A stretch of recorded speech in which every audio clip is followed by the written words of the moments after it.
We move on to week 11. Fantasy playoffs are probably just a couple of weeks away for you, and it's time to make our run to those championships. How's your roster looking? Are you setting a lineup every single week that you feel comfortable about? We just need to make it through the rest of the buys, and hopefully there's no more major injuries the rest of the season. But it's time to lock in. It's the witching hour of the fantasy football season. And before we hop into all the matchup by matchup analysis, we got to start with our BRUNT Workhorse report and check in on the running backs who are getting the biggest workloads of the season. Devon Achane at number 3 is more than 50 touches away from being near Christian McCaffrey. That is absolutely insane volume. Love seeing Bijan Robinson at number 6 still, but can we stop losing touchdowns to Tyler Algier, please? Rico Dowdle at number 9 has firmly cemented himself as the RB1 in this backfield, and I don't see Chuba Hubbard taking away any of that volume anytime soon. Rico Dowdle would have to start playing very poorly for them to go back to Chuba Hubbard. And for whatever reason, Kenneth Walker continues to hang on at number 23. It's like the Seahawks are playing games with us at this point, giving him just enough volume to make us still hold on to hope, but then giving goal line touches to everybody else but him. And these are the running backs giving us workhorse performances to carry our lineups every single week, the same way BRUNT is helping us with high performance workwear for any job.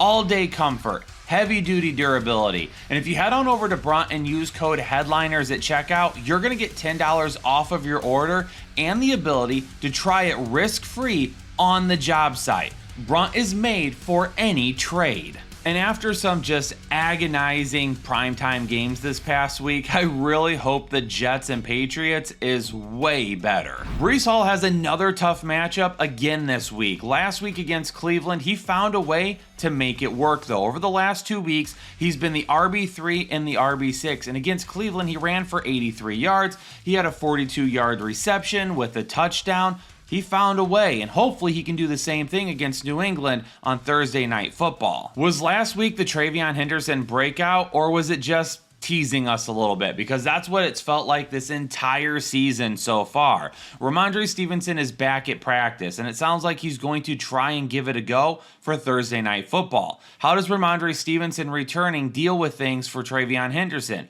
Has Henderson earned his spot now at this point? One thing to keep in note, that Henderson was basically quiet all day long. He finally broke off some big plays at the end of the game and gave us a huge fantasy performance, which is what we have been hoping for. But I really want to see this dude be more consistent. And when I talk about consistency, I'm not just talking about him, but I'm talking about the way New England uses him as well. But if for whatever reason Ramondre Stevenson can't go this week, TreVeyon Henderson moves from a fringe start to a start. The Commanders and the Dolphins will be over in Spain this week for our final Sunday morning game of the season. I'm all for the international games, but I really wish they could play them at a different time than 9:30 on Sunday. It makes my job a whole lot harder. This is a great matchup. Miami's allowing the 8th most fantasy points per game to opposing running backs, but we can't trust anyone in this backfield right now. The only thing I will say here is that if Chris Rodriguez, who will probably be questionable this week, ends up missing, Ja'Cory Krosky-Merritt with no Chris Rodriguez could be an emergency fringe start if you absolutely need help somewhere. The matchup, it would be beneficial for him. Not having Chris Rodriguez could also help him. But if Chris Rodriguez plays, I'm not touching anyone from this backfield. Devon Achane, one of the best running backs in all of football right now. And he gets a great matchup against Washington, allowing the 10th most fantasy points per game to opposing running backs.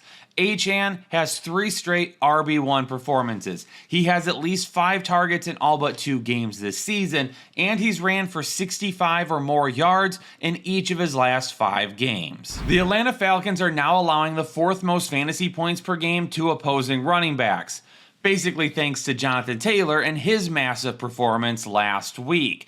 So A lot of those fantasy points are coming from one game. Their defense has still been up and down at times this season, and we will go with Rico Dowdle as a start in this matchup. I didn't love the efficiency from him last week. He still scored a touchdown, but the main thing to take away is the fact that he greatly out-touched Chuba Hubbard once again, and it's clear that Dowdle is the RB1. Tyler Algier stole 2 touchdowns from Bijan last week. Bijan only had 2 targets in the passing game, and it almost felt like the Atlanta Falcons once again were actively trying to not use their best player. I don't get it sometimes.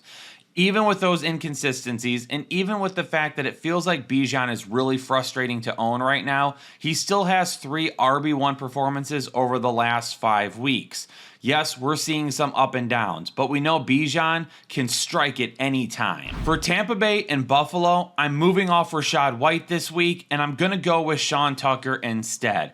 This may be more of a gut feeling than anything, and the numbers don't really back up this thought process, but I still think Sean Tucker overtakes Rachaad White very soon. And I would rather be a little too early than a little too late, especially considering the fact that we don't know when Bucky Irving is going to be back. And based on what Todd Bowles said, it doesn't sound like it's going to be anytime soon. Sean Tucker was better this week, and Sean Tucker has been better at times. We've said this about Rachaad White for 3 years now. He's not an efficient running back. He is not a guy that is going to go out and have big plays every single time he touches the football. He's going to have some big plays, but he's going to be wildly inconsistent with a bunch of plays where he loses yards or doesn't pick up much either. Sean Tucker is a much more efficient running back. And this week, going up against Buffalo, currently allowing the 7th most fantasy points per game, I'm going to go ahead and jump on the Sean Tucker bandwagon this week. He averaged 5.9 yards per carry last week, compared to only 3.8 from Rachaad White. And Rachaad White's not making that big of a difference in the passing game right now either. The ball's going out to all of the wide receivers or Cade Otton. So really, playing Rachaad White over Sean Tucker doesn't give us a whole lot of upside. I think Tucker is going to end up being the guy sooner rather than later. James Cook only had 53 rushing yards last week, but he gets a great matchup this week after Tampa Bay allowed some big plays to Travion Henderson. Now they're allowing the 9th most fantasy points per game to opposing running backs, and James Cook could have some high upside RB1 potential once again. Is Woody Marks finally the RB1 in Houston? It feels like they've been teasing us for a while, and you'll have one game where it seems like it, and they completely pull him back the next game. But last week, it felt like it. It felt like he is the RB1 here. 14 carries, the Chubb's 5. He had 3 targets in the passing game as well, and now he gets a matchup against Tennessee, allowing the 5th most fantasy points per game. The only reason that Woody Marks isn't just a start instead of a fringe start is because Houston has pulled this trick on us a couple of times this season already. It looks like Woody Marks is taking over, and then he just doesn't do it for whatever reason. I'm going to keep my fingers crossed. I will play him this week. I just hope that Houston doesn't do it to us again. And we know Houston's defense has been limiting fantasy points all season long. This backfield is in complete limbo right now, though. Tony Pollard, he's still getting some touches, but Tennessee cannot get themselves in positive game script, which really kills the upside for Tony Pollard, and it makes Tajay Spears much more appealing as a fringe start. After being questionable all week long, DeAndre Swift ended up playing on Sunday, and he looked good, and he was by far the lead running back with way more volume and time on the field than Kyle Monangai. But Monangai was still able to find the end zone, and we still see some big playability from him as well. I think both of these guys could be utilized moving forward. Monangai is much more risky, and I think he has to score a touchdown to really give you the fantasy upside that you would want. But if you find yourself in a position where you really don't have another running back that you can trust in your flex spot, Kyle Monangai is not the worst shot in the world. DeAndre Swift, I think, loses some upside because of how Monangai is playing, but I still think he has a really good floor. Aaron Jones, even though he was beat up and questionable throughout the week, he still was able to give it a go and look solid for Minnesota. Now he's getting a solid matchup against the Chicago Bears. He got 6 targets in the passing game as well last week, and I still think that big playability is there with Aaron Jones, and he's definitely a guy that I would take in my starting lineup as an RB2 every single week moving forward. Back-to-back tough losses at home for the Green Bay Packers. And now they get to go on the road to face the New York Giants, who are giving up fantasy points to everybody all season long and just made a change at the head coaching position. Green Bay is going to look to bounce back this week, and Josh Jacobs, with another touchdown last week, continues to give us a solid floor every single week. The touchdown potential, it's absolutely there anytime you put him in your lineup. And now he's got a high upside game against New York, allowing the third most fantasy points to opposing running backs. Tyrone Tracy seemed to separate himself as the RB1 last week, but this is a Green Bay team currently allowing the 6th fewest fantasy points to opposing running backs, and just held Saquon Barkley to 2.9 yards per carry on Monday Night Football. This is not the best matchup for me to be trying to throw Tyrone Tracy out there this week. I will go ahead and pump the brakes. If you have him, he looks like the RB1 moving forward, so he's going to be useful at some point in time, but it's not this week. The last time Cincinnati and Pittsburgh got together, it was an offensive explosion, and it wouldn't shock me if it happened once again. Pittsburgh is allowing the 8th fewest fantasy points per game to opposing running backs, but the last time these two teams played, Chase Brown, that was kind of his start into really showing a little bit more fantasy upside. He ran for 108 yards against them. Now, 37 of them came on one run, so unfortunately we still need to see some more consistency out of Chase Brown, but hopefully he gives us that type of a stat line once again. Cincinnati is allowing the 2nd most fantasy points per game to opposing running backs, and Jaylen Warren is going to be in a spot to absolutely smash once again. It was a little concerning at the start of the game last week when we saw Caleb Johnson get a couple of carries, but that quickly disappeared because he only got 2, and then it was Jaylen Warren the rest of the way. He had 70 yards on 14 carries last week, and he continues to be the RB1. Even Kenneth Gainwell in a negative game script didn't see much work last week. Kimani Vidal is becoming one of the harder running backs to try and figure out on a weekly basis. Last week he had 95 yards against a Pittsburgh defense that has done a good job of limiting running backs throughout the majority of the year. But this is what Vidal has looked like. He's got some on and off weeks. The first week after the Omarion Hampton injury, he was the RB8 and everyone was super pumped about it. Hey, this is the guy. Then he dropped to RB33. He went RB7, RB44, and then RB8 last week. It's like up and down. So this week against Jacksonville, based on what the numbers tell us, he's going to have a really poor week, but I don't really feel like that. It should be a solid matchup for him. He only averaged 3.8 yards per carry last week, so we need to see some more efficiency from him, but let's get 15 to 20 carries and he should be just fine. Only 58 rushing yards last week for Travis Etienne, but he did find the end zone, and I think if we look at Travis Etienne as being an RB2 the rest of the season and really not trying to rely on RB1 upside, we probably won't be disappointed, but that upside we saw at the beginning of the season is just not who Travis Etienne or this offense have been consistently throughout the year. For Seattle and the Los Angeles Rams, I need you to put your hand up if you hate the Seattle backfield. Good, a lot of us out there. Now I need you to put your hand up again if you hate the Seattle backfield, but you're basically forced at this point to start one of these guys. And now they're getting a matchup against the team allowing the fewest fantasy points per game to opposing running backs. If you have to pick one guy, it's Zach Charbonnet. But earmuffs for all the younger kids out there. In my time of doing fantasy football, I have never seen a coaching staff have such a hard-on for a player like this coaching staff did for Kenneth Walker in the preseason and training camp, only to basically turn around and say F you during the regular season. He's getting a decent amount of volume, but he's not getting any goal line carries. They refuse to get this guy in the end zone. He continues to show more big play ability than Zach Charbonnet on a consistent basis, and they still have abandoned the guy at this point. It makes absolutely no sense. If you need to go with one guy, it's Zach Charbonnet, but personally, I'd rather not do either of them this week. It was great to see not one, but 2 rushing touchdowns for Kyren Williams last week.